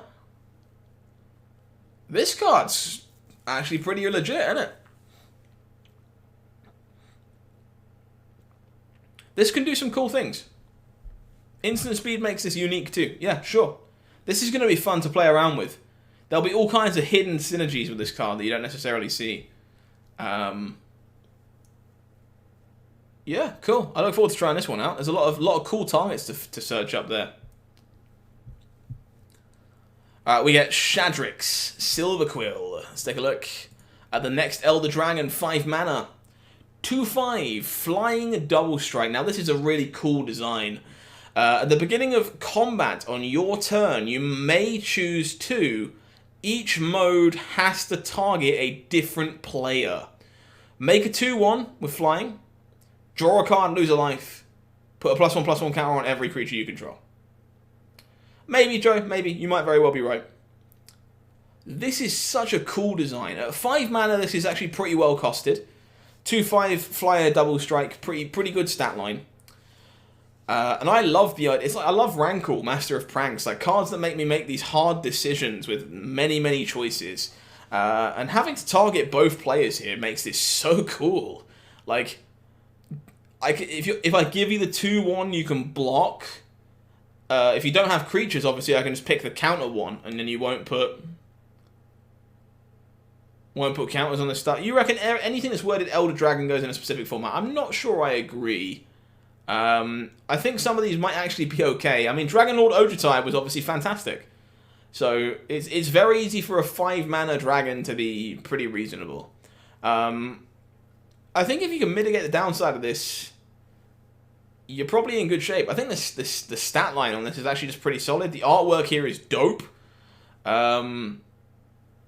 This is cool. There's going to be a lot of difficult decisions to make with this card as to how to correctly pick modes. Does anyone know if you have to? So if I can just pick 0 modes, right? If I don't want either of these things to go off, I can just select 0, target no one,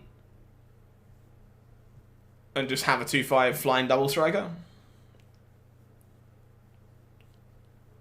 This card's sweet. Yeah, you pick 0 or you have to pick 2. That makes sense. Yeah. That's cool. So I like this card. This is the kind of thing that's probably not good enough. It's probably more sweet than it is good. But it's very, very cool, and it makes for some interesting decisions. It's also just got a big enough butt to maybe be relevant in current standard. So yeah, I'll happily try out some Shadrixes in some black-white shells at some point in time, I imagine. Let's take a look at the Silver Quill command. We've not seen this one just yet. More commands. 4 mana this time around. We've got a sorcery. So this one is the first sorcery command, which is never a good sign. Target creature gains +3/+3 in flying. Return target creature with CMC of 2 or less from the graveyard to the battlefield. Draw a card, lose a life. Target player sacks a creature. See, these modes aren't narrow, at least. This card being a sorcery kind of sucks.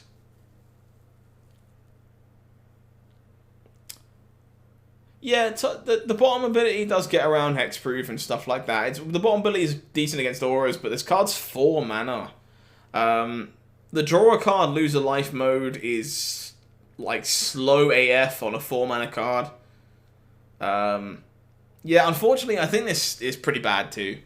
I think it's flexible. I do think this is at least better than the Quadrix command because the modes actually don't suck. Like, you can still pick whichever ones you're gonna like prefer, as opposed to just having a command that basically has 2 modes, for all intents and purposes. But this isn't very good. I think this is definitely on the lower end of the commands. Better than Quadrix, but worse than Prismari and the other one that we've seen so far. We haven't seen the green-black one. I'm still getting used to the names of these sets. Alright, Silver Quill Silencer. Seen a lot of hype around this card. We've seen a lot of cool stuff, honestly, Mixie. We've been going through the entire set, so you'll be able to watch this back on YouTube a bit later. Yeah, this card is basically Meddling Mage, but worse. But it has relevant creature types. So, it being a human, it being a cleric, both of those are relevant, and making your opponent lose 3 life and letting you draw a card, like this that's alright, Mixie. I don't expect you to be here all the time, but thank you for checking me out anyway. This is cool. This is like a fixed-ish Meddling Mage effect. It punishes your opponent for doing the thing they want to do. It's good in an aggressive shell, because making your opponent lose life while you're hitting them seems really good. Again, Cleric. There's so many random Clerics in this set that are not terrible. It really wouldn't surprise me if Clerics, like, synergy-wise, got significantly better. I'm almost certainly going to play Black-White Clerics during early access, because I just think there might be something there. This card's really cool. I actually expected to see a lot of play in even Modern Humans alongside Meddling Mage. It could potentially be useful against something like Ruin Crab, but unfortunately Ruin Crab normally comes down on turn 1. So it's a bit late by the time that Ruin Crab rolls around. ACN, thank you very much for the follow, my friend. Welcome on in to HowlingMines. I appreciate you stopping by and enjoying the show. This card will see a lot of play. I think it's very powerful and actually just very well costed. It's very much like a fixed Meddling Mage, a little bit less oppressive, but better at what it does in some ways. I like it a lot. It's a good design.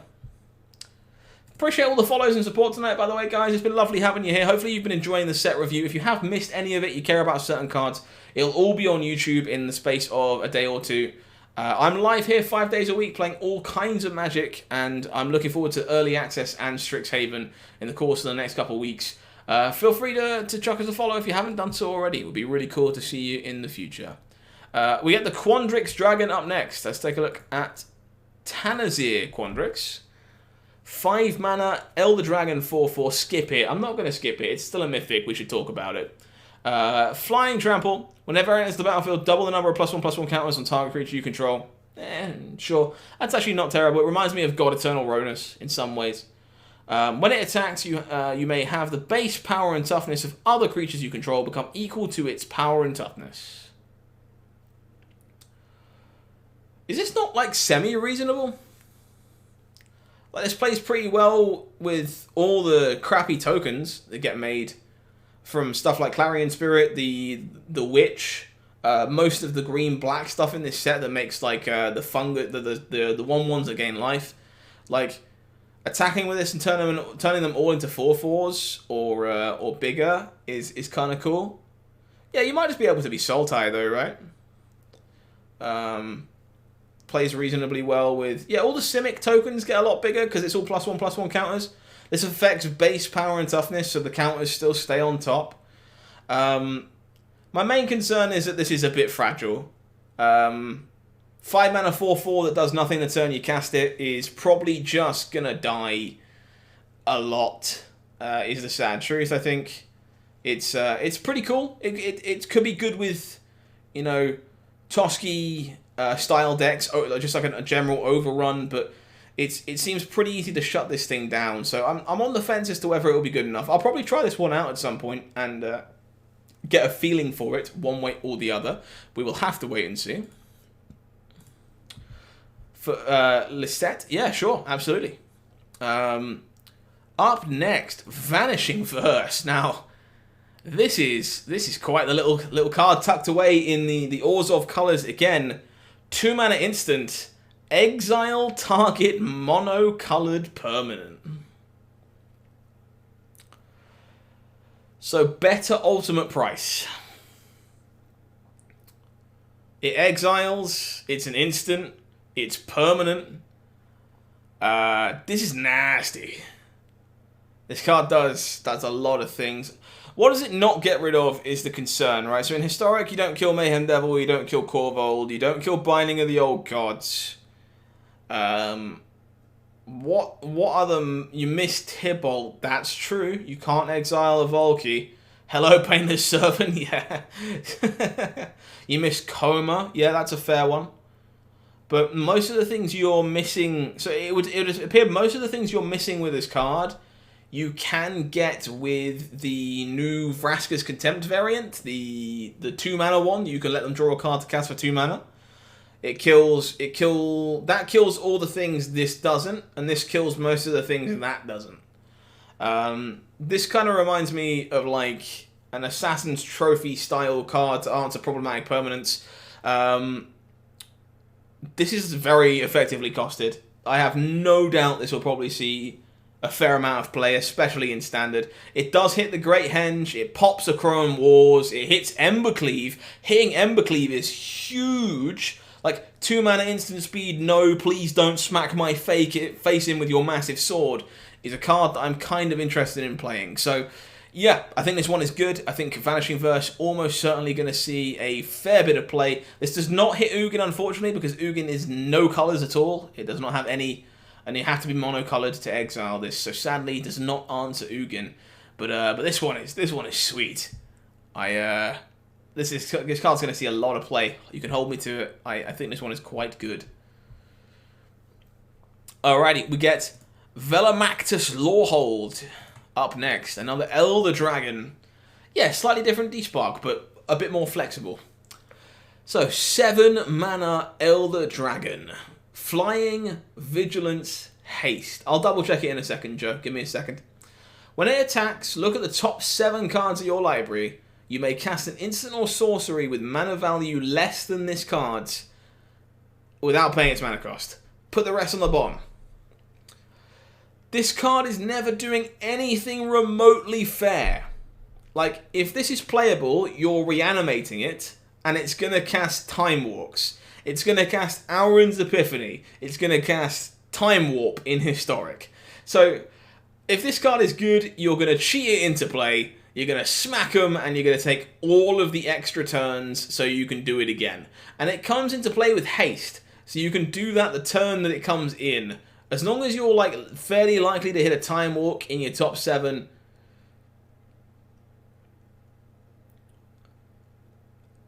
Oh, you're right, you can't hit Epiphany. Fair point. That is true, you actually can't hit Epiphany. You can hit Time Warp. If you want to hit Epiphany, you'd have to bump him. That's much worse. Time Warp's still very good. Still very, very good. Goldspan helps get you to this. Like, Goldspan definitely helps get you to this card. It would accelerate it out a turn earlier. Rimrock Knight. That is one way of doing it. What else do you want to hit off of this? What other 6 mana cards or less do you want to cast for free by attacking with this guy? I always think Epiphany's 6 because you cast it for 6 when you foretell it. But it is not 6. 5 or less. Is it power? Did I read that wrong again? Yeah, okay, 5 or less. Sorry, my bad. My bad. It can hit the command. Yes, it can. It can hit the command.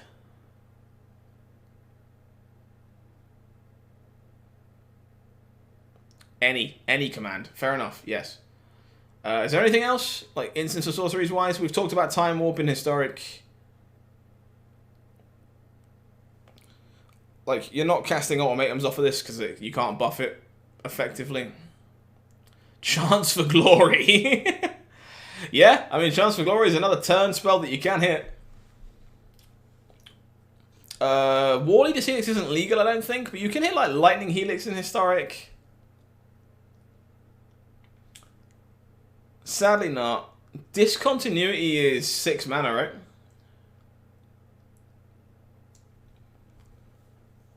Collected Conjuring. Big brain. Alright, you can do some cool stuff with this guy. Cheating this out actually might be good. So yeah, I can see this one. It's never going to be played in a fair deck, but it can definitely do some unfair things. Yeah, you meant this one, right? With the Bloom Apprentice.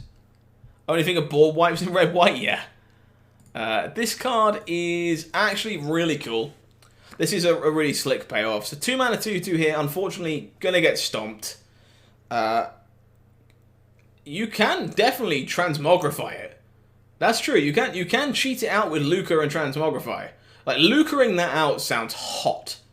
Might have to do that. But Magecraft here, whenever you cast an instant or sorcery, you drain your opponent for 1. Oh, obviously it does. Obviously. This is a powerful little effect, especially in multiples.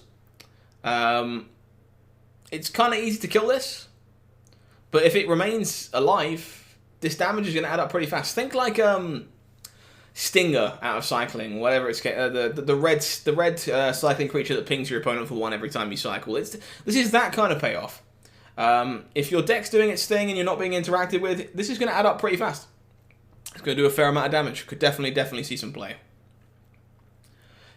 If only you could hit Armageddons off of the dragon. Alright, Witherbloom command. Let's take a look at this one. Last command, 2 mana. Also a sorcery, which makes me a bit sad. Choose 2. Target player mills 3. Return a land to your hand from the graveyard. Destroy target non-creature, non-land permanent with CMC of 2 or less. Target creature gets -3, -1. Target opponent loses 2 life, you gain 2 life. Now, all of those modes are very good. This is what a command takes to be playable as a sorcery. Like, hitting your land drops with a Grizzly Salvage effect. Yeah, I can agree with that. That's I can see that being a combo with Chain of Smog, right? So this can actually just kill 2 creatures. This is like 2 mana, kill 2 guys. It's good against burn for that reason. It's also good against burn because it gains your life. Have a good one, Mixie. You take care of yourself, my friend. Yeah, I think this is still worse than the Prismari command, personally. I think the Prismari command is some hot garbage. Like, it's just good. It's very, very good. But I think this is second. If this isn't second, it's first. It might be better than Prismari, but I think it's pretty close. This card's good. It kills creatures, gains life, gains your land drops. All these modes seem pretty realistic. Like it quite a lot. With a blue command seems very solid. Do we have anything else tucked away in the artifacts down here? We'll take a look at Cody real quick. I know a few people are interested in this one. It's not a card I think we'll see much standard play, but it is definitely sweet at the low cost of discarding your hand, exactly. 3 mana, 1/4. You can't cast permanents. Pretty heavy downside.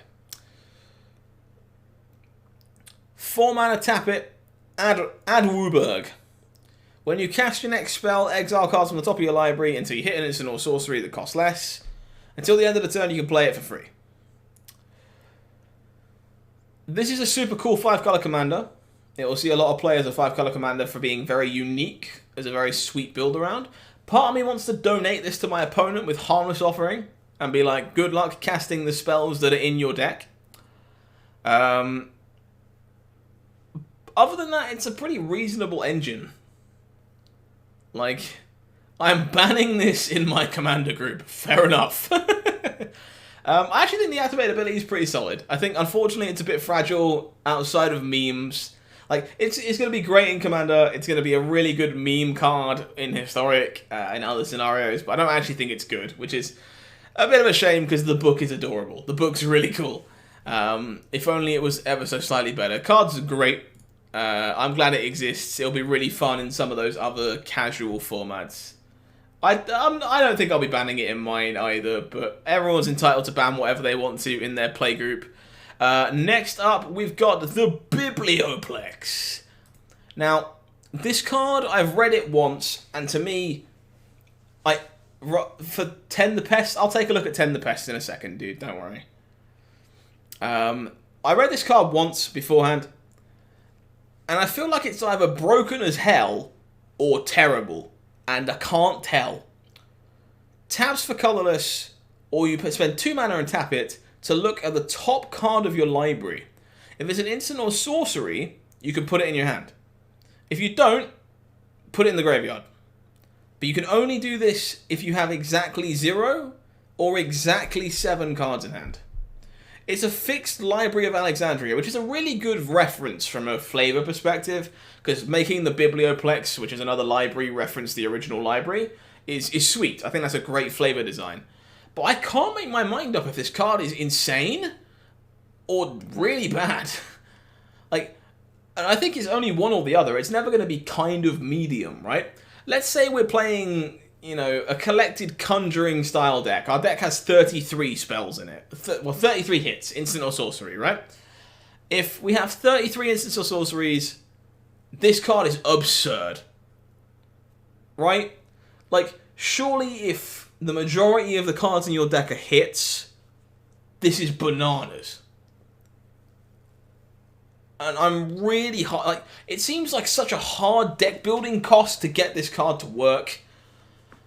But if your deck is built so that it works, you're all spells, no permanents, this land seems obnoxious. Like, I'm not sure too many people have ever played around with Library of Alexandria. But they used to call it ley line of winning the game for a reason. It's just... yeah, I'm high on this card. I think you have to build around it. You really do have to build a way to make this work. But if you do, I think it's nuts. I think it's pretty easy to either empty your hand out completely, if you're very aggressive, or if you're a control shell, this should get you back to 7 cards pretty quickly. Like, you just activate this on turn 3, basically always, right? Yeah, I think this is pretty slick. I expect this to be solid. Could this be good for burn? Maybe. Maybe this is good in burn.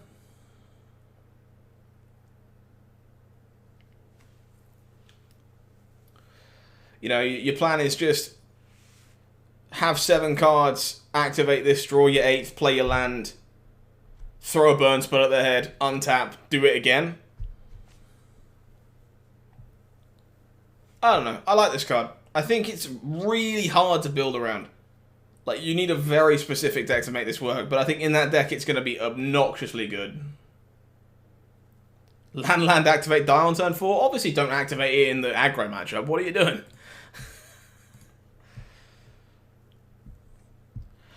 A card does not need to be good if it's stapled to a land. This is 3 mana, draw a card most of the time in decks that want it, and that's great when it's stapled to a land.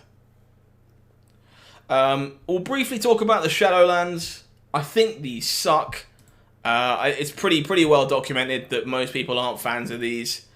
And the reason I think they suck in this format specifically is because to have these come into play untapped, you want to show your triomes. But then I have to play my triome on turn 2, which is tapped. So I didn't achieve anything that I wouldn't have achieved by playing my triome on turn 1 and still playing this tapped. These weren't very good when Shadows over Innistrad put them into the format the first time around, the first half of the cycle. And I think they're not very good now. The only decks that are going to want these, I think, are decks that really can't afford to play a Triome or a Temple. If you need multiple dual land, they saw play, Jenin, for sure. Like, they absolutely saw play. I'm not denying that for a second, but they were always a guild gate. They were definitely a guild gate coming into play tapped way more than they were untapped. And if you can't really afford a temple, I think these lands will be fine for your more aggressively slanted decks. But I think in general, they are a pretty butt land cycle. I'm not high on them, and I expect these to be coming into play tapped more than you would like them to. I think they are better in aggressive shells than temples, but not by a lot, personally. Hall of Oracles, I have not seen before. It does not seem very good, personally. I promised Joe I would take a look at Tend the Pests, which is here. I know a few people have been talking about this card, actually. Well, yeah, we can agree to disagree. Absolutely. Again, card evaluation is super hard. The reason I'm here streaming this now is to give you my opinions. And guess what? My opinions are often wrong and terrible. So 2 mana instant here. I know a few people have been screwing around with this. Additional cost, sack a creature. Make X 1/1s that gain a life when they die, where X is the sacrifice creature's power. So this reminds you of Village Rites. You can do all the same tricks you can do with Village Rites. Sack a Croxer with the trigger on the stack. Make 6 1/1s on turn 4, which is pretty slick. You know, all the claim the firstborn. Yep, just sacrifice your opponent's idiot. Turn it into a bunch of other idiots. This card's probably a really solid. Yeah, claim a Lovestruck Beast. Turn it into 5 1/1s. Seems like a pretty reasonable turn to me. Good evening, Riley. How are you, my friend? Hoping all is well. This card's good, man. It's good. You cast the 6 mana card that makes a creature equal to the size of your library, then you sacrifice it and make 37 1/1s. No, there's a lot of... This being an instant is actually very cool. It lets you play around removal as well. Like, sacking the creature your opponent targets with removal, turning it into 1/1s is, like, pretty reasonable, if you ask me. This card probably sees a fair bit of play, especially if there's a good Aristocrat shell. Plays very well with Claim the Firstborn, the Chrome War, you know, all these thief-based effects. Gonna stomp my Innkeeper? It's a 1/1 now. Ooh, Mamma mia. Oh my god. Scott, you weasel bastard. MTG Riley has just subscribed. Riley, thank you very Doing much. swell, kind sir. I'm glad you're doing swell. Thank you for resubscribing with your Twitch Prime, my dude. I really appreciate it. Helping me keep the lights on and all that wonderful jazz. You are